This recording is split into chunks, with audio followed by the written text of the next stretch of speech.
thought the seminar today was very, very valuable. I learned a lot of great information about how to run the studio a little more efficiently, how to use my marketing techniques better, and a little bit more about how to just make my studio a better, more professional business place. It just imparts information all the time, valuable information, and I think it's well worth attending and worth the Andrew Wood has an incredible amount of information in a very short time that really can help your school. I've been working with him for several months, and he's made it possible for me to have over 30 students in less than a month, and I'm really happy with what he's got to offer.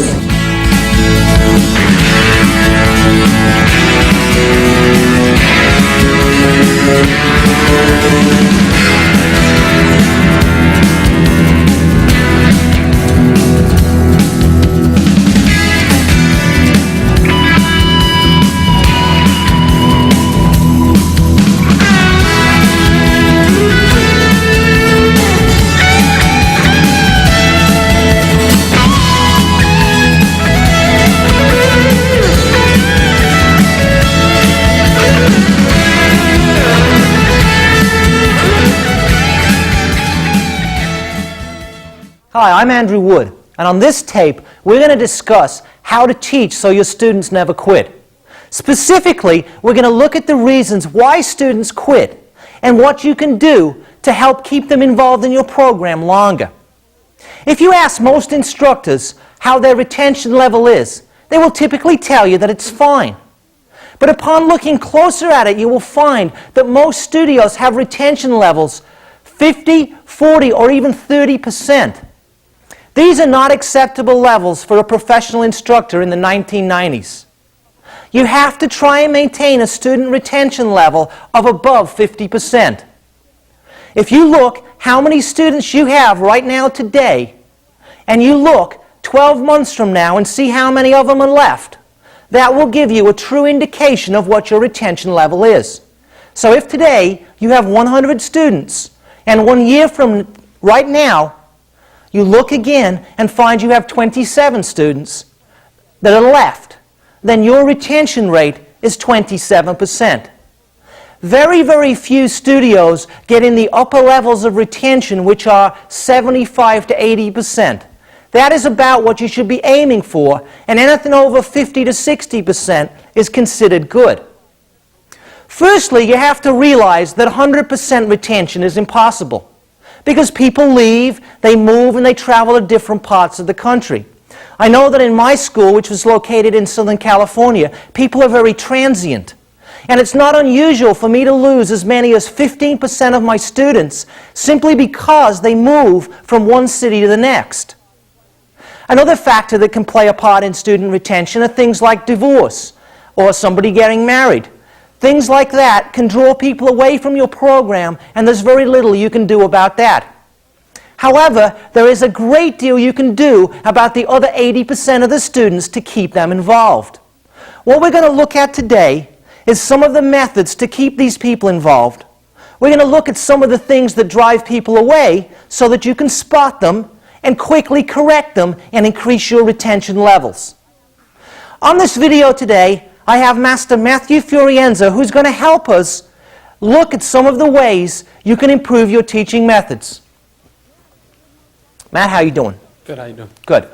Matt is going to work right now and show us some of the things we would want to avoid in order to increase our retention and keep our students interested in classes. Front position, everybody. Into horse stance now. Put your hands all the way in elbow position. Okay, let's try front punch. Front punch. Go. Front punch. Go. Front punch. Go. Switch to a thrust punch. Thrust punch. Go. Thrust punch. Go. Front kick. Go. All right, a little harder. Go. Let's see a little energy out there. Go. Front punch. Okay, front position. Front position. Okay. All right, everybody. Horse stance. Front two knuckle punch to the nose. Ready? Ha! Ha! Let me hear some ki-eyes on those punches. Ha! Ha! Ha! Let me hear those ki-eyes. Ha! Ha! Bend your knees, bend your knees. Ha! A little stronger. Ha! Ha! Carolyn, punch harder. Ha! Carolyn, punch harder. Let me see you punch like that. Ha! Now, front position, hands and feet together. Bow. What we saw there was two very blatant examples of poor teaching methods in action. First, we had the instructor who was walking around with a very monotone voice and no energy. He's had a long day at the studio, and it's beginning to show, and he's not excited, and his students are not excited. Secondly, we had a militaristic style teacher. And this is very, very common all over the country with people who got their training in the 60s and in the 70s because that's the way they learned.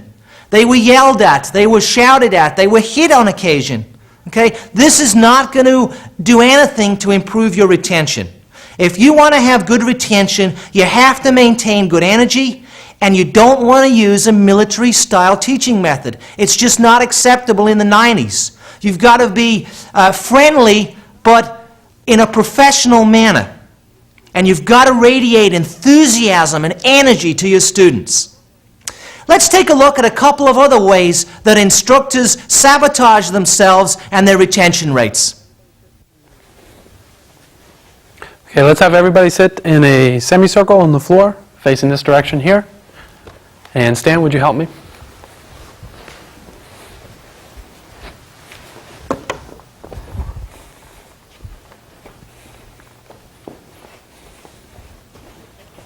Okay, that's fine. If you could just sit right over there. Okay, I want everybody to repeat after me. Impact. Impact Equals force. equals force Divided by time. divided by time. Okay, one more time. Impact Impact equals force equals force divided by time. divided by time. Okay, one more time, a little faster. Impact equals force Force divided by time. divided by time. Okay, now in unison, everyone say that 5 times together. Ready? Go. Impact equals force divided by time. Impact equals force divided by time. Impact equals force divided by time. Impact equals force divided by time. Impact equals force divided by time. Okay, that will be good. Okay, Stan, could you help me with this? Everyone line back up, front positions.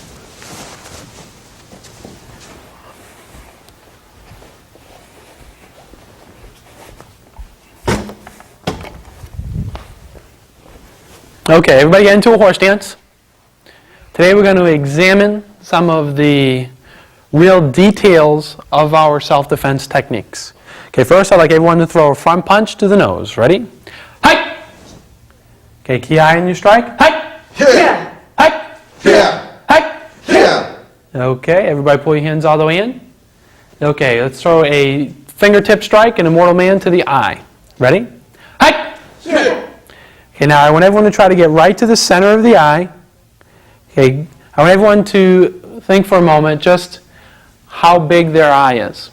Okay, it's about a half an inch across for the striking area.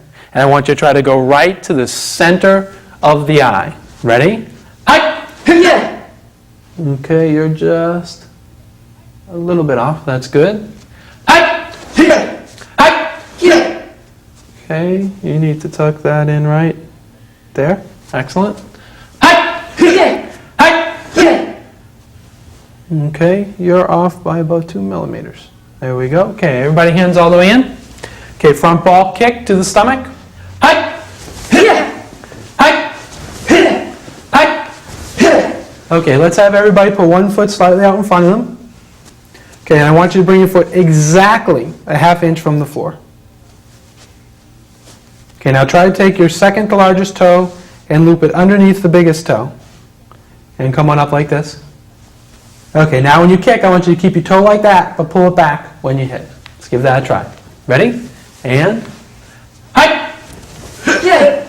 Hike! Yeah. Okay, all right. Now I want everyone to take their hands, and I want you to measure exactly, come on down here with me, everybody. I want you to measure exactly 10 hands across. Everybody do that. Go. And then once you find 10 hands, I want you to go ahead and put your foot on the other side, and now you have your horse stance.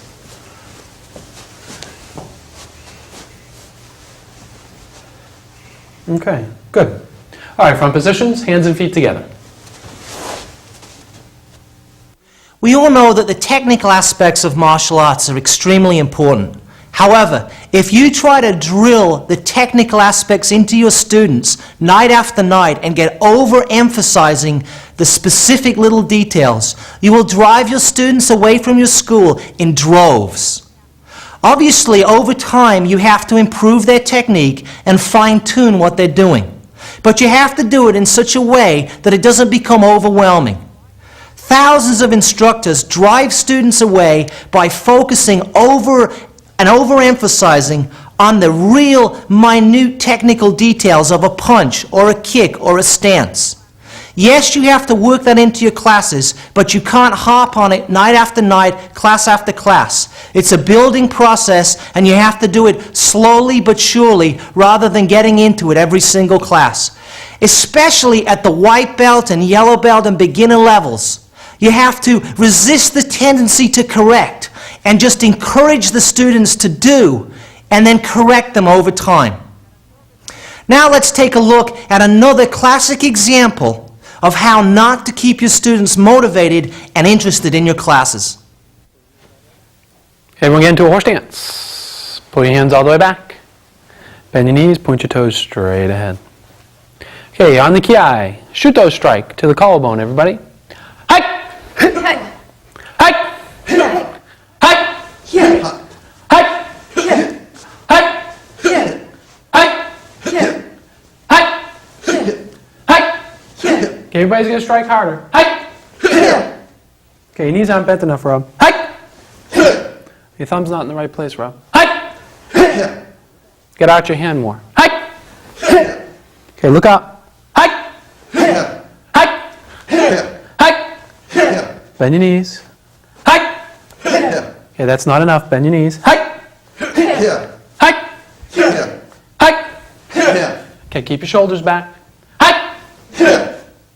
Keep them back. Hike! No, you got to keep them back. Hike! Okay, now bend that thumb. Hike!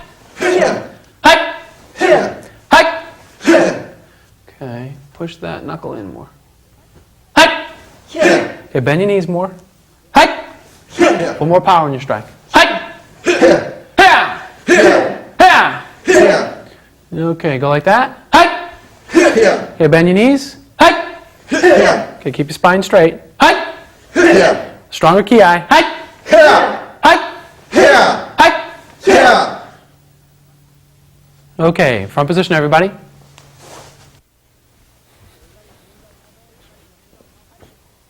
Okay, everybody, hands out and elbows on the ki. Hike! Okay, starting with the right hand, front knuckle punch to the sternum. Hike! Hike! No, you guys don't have it. Punch to the sternum. Hike! Hike! Come on, Stan, strike to the sternum. Hike! Now, Stan, you really stink. How do you ever expect to be a black belt? Hike! Hike! Are you this bad at everything that you do? Hike! Hike! That's better. Now bend your knees. Hands all the way in, shoot those strike to the collarbone. Hike! Hike! Hike! Hike! That's not very hard, Carolyn. Do it again. Hike! Hike! Oh, right here. Hike! Now, try to concentrate right here. Hike! Hike! Tiger claw, eyes. Hike! Hike! Okay, pull your fingers back and hit to the eyes. Hike! Hike! No, you're not listening. I said pull your fingers back. Hike! Come on, just pull your fingers back. Concentrate. Hike! Hike! Bend your knees too. Okay, snake strike to the throat. Hike! Okay, make sure your hand is like that. Hike! Hike! Okay, let's see a little more power from everybody. You guys look like you've been working out all day. It's only been 5 minutes. Ready? Hike! Okay, front position, hands and feet together. There's a classic example of how not to teach a class. Negative reinforcement does not work for very long at all. I was in a studio recently watching an assistant instructor teach a trial lesson. and it was to about a 13 or 14-year-old girl. He said no to this girl 17 times in 5 minutes. No is a word you should remove from your vocabulary when you are teaching. It should be good, not bad, not quite, but it's getting better. You have to maintain a positive outlook and a positive style of teaching if you want to keep your students involved. By continually telling students that they're wrong, or no, no. You just should remove that word completely from your teaching vocabulary and start maintaining an upbeat, positive attitude towards all your students. Let's take a look at a personal problem interfering with an instructor's performance. No. No. No. I told you not to call me at work. No. No. Uh-huh. All right. All right. Okay, everybody get in a horse stance. Come on, let's move fast, everybody. Let me see some strikes. I don't want anyone giving me a hard time. Front to knuckle punch. Ha! Ha! Ha! Ha! Ha! Faster! Ha! Ha! Ha! Ha! What we witnessed there was something extremely subtle but extremely important. It is essential that as a professional martial arts instructor, you leave your personal problems out of the dojo. The student should know nothing about your personal life. You must maintain an air of professional aloofness. That doesn't mean you can't be friendly with your students, but it does mean that you have to maintain that professional air like a doctor or a lawyer. Doctors don't fool around with their clients. They don't go out for drinks with their clients. They come in, they do their job, and they leave. They maintain that air of professionalism. This is very hard for a lot of instructors, but the closer you get to your students, the more problems it creates. Now, I'm not saying you shouldn't have some friends with your students, but what I am saying is you have to learn where to draw the line. Never bring your problems into the dojo. They shouldn't know that the IRS is auditing you, that you got a speeding ticket on the way to work, that your car broke down. You should keep the tiger behind the bamboo. You should seek to find out all you can about their lives so that you can help them with their fitness, with their problems. But you should never let them know anything about you. They have a specific image of how you are. You're a martial arts instructor. You should let them think that you eat rice and sleep on a bed of nails. When my studio started becoming extremely successful, I went out and I bought myself a brand new Porsche. I didn't park the Porsche out front so that everybody could see it. I parked it half a block away so nobody could see it. How do you think my students would have felt when I was asking them to pay me $60 a month when I'm driving a $100,000 car? It would have made it very difficult to get the students to pay the dues. Conversely, if you had a really bad car and you parked it out front, the students might look at it and think, well, gee, why am I taking lessons off this guy? He's such a failure, he can only afford a $200 car. That's kind of a blatant example, but the bottom line is, keep yourself detached from your students, keep your problems, and keep the good things and the bad things out of the school and just maintain that professional image. Now let's take a look at another very common way to lose students. Okay, everyone, we're going to spar tonight. Let me have Rob, why don't you come on over here and sit down. Tracy, if you'd sit beside him, and Kevin beside her. I'm going to have you sit right here, Tracy. That's good. Okay, and let's see.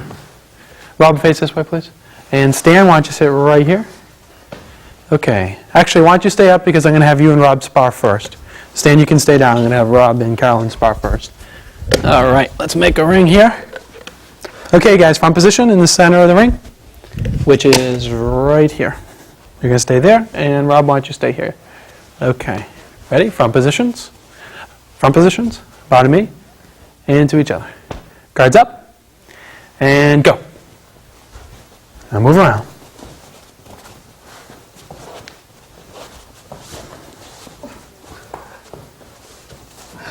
Okay, don't forget you have a right hand too, Rob.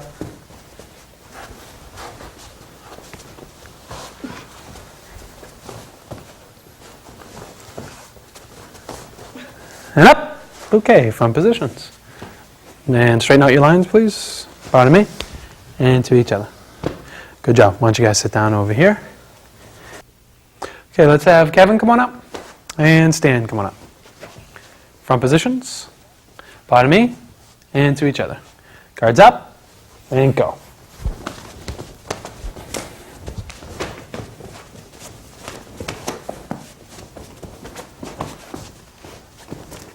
Okay, come back, quick. Face off. Go. Okay, pick it up, guys.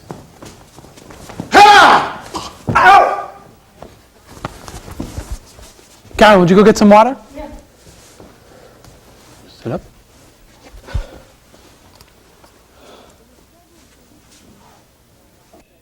There are several things to be learned from that last segment. Firstly, matching up female students with large male students is not a good idea. They will become discouraged quickly and will soon quit. You need to try and be equitable in the way you partner off people, especially when sparring.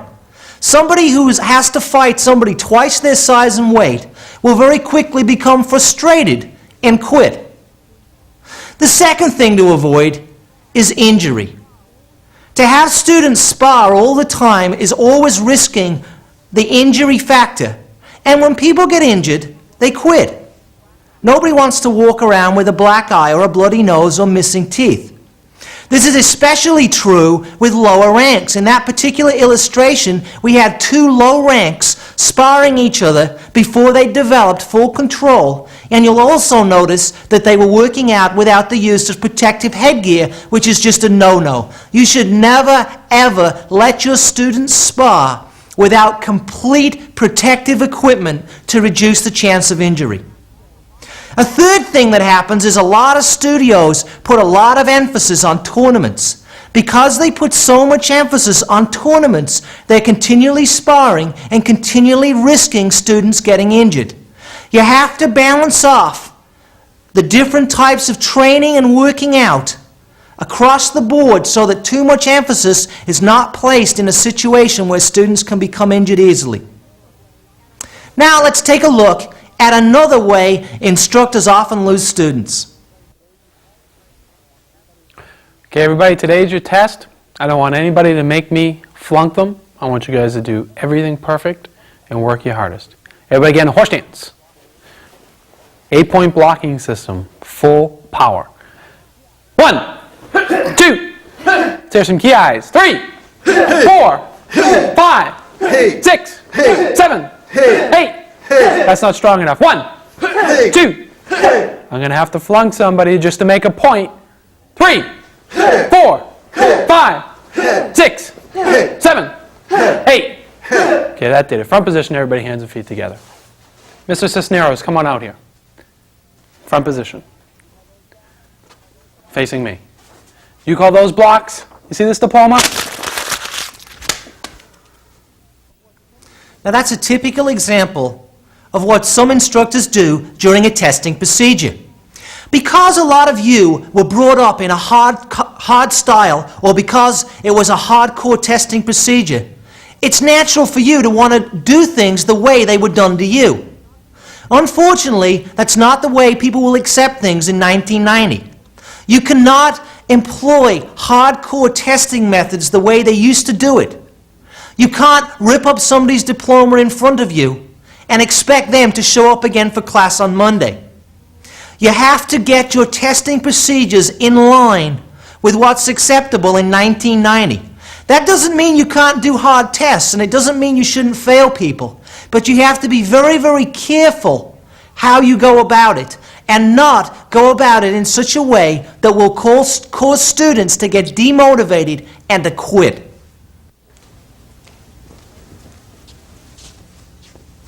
All right, everybody, we're going to go over number 2 combination. Get into a horse stance. Okay, let's work with our guard up today. Okay, move back just a bit, Stan. Okay, everybody box step and block. Go.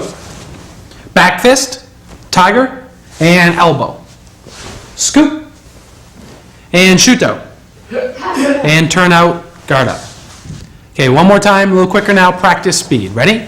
And hike. Okay, horse stance. Okay, good. I want everyone to continue practicing it like that. John, would you go ahead and do that a few times with these guys? Sure. I'll be right back. Okay, Matt's going to have me go over 2 with you. Everyone in a horse stance. On the ki, looking really good. Hi! Oh, up! Now you guys, there is no hand sweep in 2. Now everyone made the same mistake. Wait a minute, that's the way Matt taught us. No. He taught us. I'm confused then. No, let's go over this. Shoot Up. someone Okay, with that guys, everybody in a horse stance. Let's do this again, okay? Make sure we do this the right way. Do the lock step, lock, back fist, tiger, and Elbow? blade kick. Oh, is it an elbow right there? No, blade kick. That's what, Blade kick. that's not what Matt taught us. Wait, Jen, are you doing number 2 combination? We're doing 2. Blade kick, step down, scoop, and out. I'm Okay, confused. let's go, you guys. That's enough. Right. All right. This isn't right. Now just give it a try. I'm confused. What's going on here? What's going on? Well, we're trying to go over 2, but they forgot everything you taught them. I had to redo it completely. After the Well, what's the block, problem? Well- after the block and your back fist, No, your elbow? no, Yeah. there's Yeah. no elbow. Yeah, there is. There's no elbow. Sure there See, is. you're No, it's saying not. you have to do a kick It's a- right there. You do know have them do a kick? It is a kick. John, you can't do it that way. As your studio grows, you're going to have to rely more and more on the help of assistant instructors. It's very important that you get all your assistant instructors teaching in the same manner. Very often I go into studios and watch one instructor come in, followed by another one who totally contradicts what the first instructor said. When this happens, the first rule is never ever belittle your assistant instructors or black belts in front of the class. Always take care of these problems in private. Never walk in there and say, "That's wrong, that's not how I showed you, that's not it." What you need to do is take your assistant instructors aside and say to them, "That isn't it." To the class, you can say, "Well, that's one way of doing it, but it's not the way we're going to do it tonight." Never make your black belts or assistant instructors look bad in front of the class. It only makes it harder for them to gain respect from the students. And you want them to gain respect so that they can teach the students and so that it frees you up to do some other things. The other thing to remember, though, is that assistant instructors will never be as good as you. They will always be assistants. But what you need to do is to build them up in front of the class and continue their training so that as closely as possible, the way you teach and the way they teach is the same type of method and the same type of style. This will alleviate a lot of problems with students getting confused over different instructors. Let's take a look at another common mistake and why students lose interest very quickly in class. Okay, everybody get into a horse stance. Pull your hands all the way in. Okay, 8-point blocking system, everybody. 1, 2, 3, 4, 5, 6, 7, 8. Okay, hands in elbow position. Carolyn, come on out here. Okay, get into a horse stance and face me. Okay, everybody continue with the 8-point blocking system for a moment. Okay, just follow me. You're going to start with your right hand. Okay. Good on. Everyone continue. Let's go. 8-point blocking. There we go. All right, pull the other hand in. That's it. Come on up like this. Pull the other hand in, like that? Uh-huh. This one comes back here, and then you go across. Okay, now pull this one in, and bring this one up, and go across. Okay, go back here and practice those 4 for just a minute. Come on, guys, let's go. Let me see you slacking off. Okay. Okay, Carolyn, come on back out. Get into a horse stance. Keep working, guys. Keep working. Okay, follow me. 1. Pull that one back. 2. That's it. 3. Kevin, I'll be right over there to help you out. Don't worry about it. John, keep blocking. Just hand out and come across. Good. Okay, come on over there. I'm going to go ahead and practice for just a moment. Okay, what's wrong? Just a little slow. Well, let's see you do the whole thing. Ready? 2, 3, 4, 5. Okay, you pull your hands back in. You got to go a little faster. Let's try that again. 1, 2, 3, 4, 5, 6, 7, 8. Okay, keep practicing. Okay, Okay, black belts, let's move. Keep going. And stop. Hands in. I very often go into schools where I see white belts mixed with black belts or orange belts with brown belts. It's extremely important that you segment your classes both by rank and by age. Putting white belts in a class with black belts is bound to frustrate one of the groups.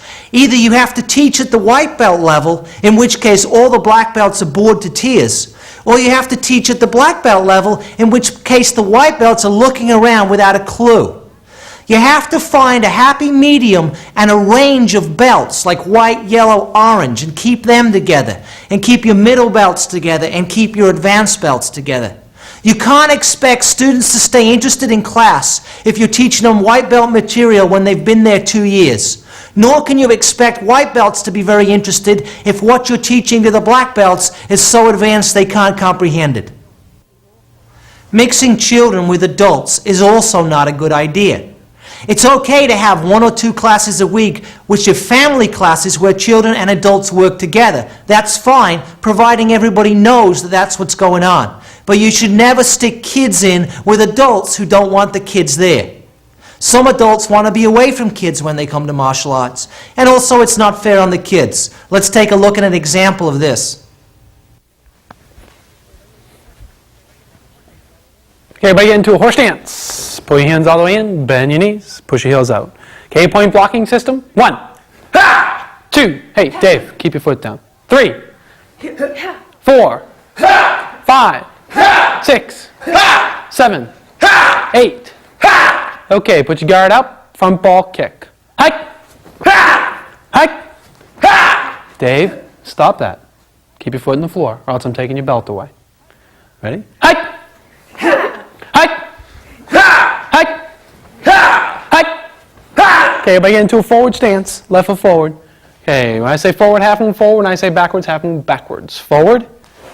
Forward. Okay, now we're going to go backwards. Backwards. Backwards. Forwards. Backwards. Okay, everybody continue that for a second. Dave, come here, I want to talk to you. Okay, everybody continue. Twice forward, once back. You're going to have to start paying attention, stop fooling around, you know?